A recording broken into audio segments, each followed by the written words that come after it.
તો લોકસભા ચૂંટણીના પરિણામનું કાઉન્ટડાઉન શરૂ થઈ ચૂક્યું છે। ડીજી શમશેરસિંહ દ્વારા વિડીયો કોન્ફરન્સ કરવામાં આવશે। તમામ પોલીસ કમિશનર, રેન્જ આઈજી તેમાં હાજર રહ્યા। આ વિડીયો કોન્ફરન્સમાં સુરક્ષાને લઈને ખાસ ચર્ચા કરવામાં આવી।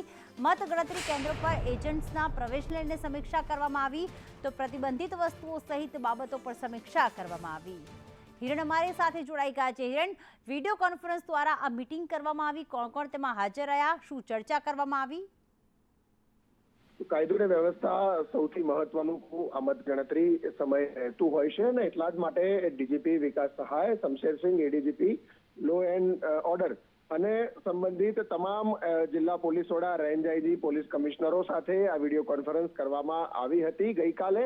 અને એ વિડીયો કોન્ફરન્સમાં કાયદો અને વ્યવસ્થાની દ્રષ્ટિએ જોઈએ તો તમામ જે મતગણતરી કેન્દ્રો છે એ મતગણતરી કેન્દ્રો પર ચાપતો બંદોબસ્ત ગુજરાત પોલીસ, એસઆરપી ઉપરાંત પેરામિલિટરી ફોર્સની લગભગ 100 કરતા પણ વધુ ટુકડીઓ છે એને તૈનાત રહેવા માટે સૂચના આપવામાં આવી છે।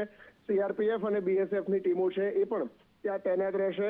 સાથે પોલીસ જે ત્યાં ફિલ્ડ ઉપર હશે એ પોલીસે પણ જરૂરી લોકો હશે જેની પાસે ભારતીય ચૂંટણી પંચનું આઈ કાર્ડ હશે એવા લોકોને જ ત્યાં પ્રવેશ આપવા માટેના નિર્દેશ આપવામાં આવ્યા છે। આ સાથે મતદાન એજન્ટ જે છે એ મતદાન એજન્ટને પણ જરૂરી સૂચનાઓ પ્રમાણે એમને પ્રવેશ આપવામાં આવશે।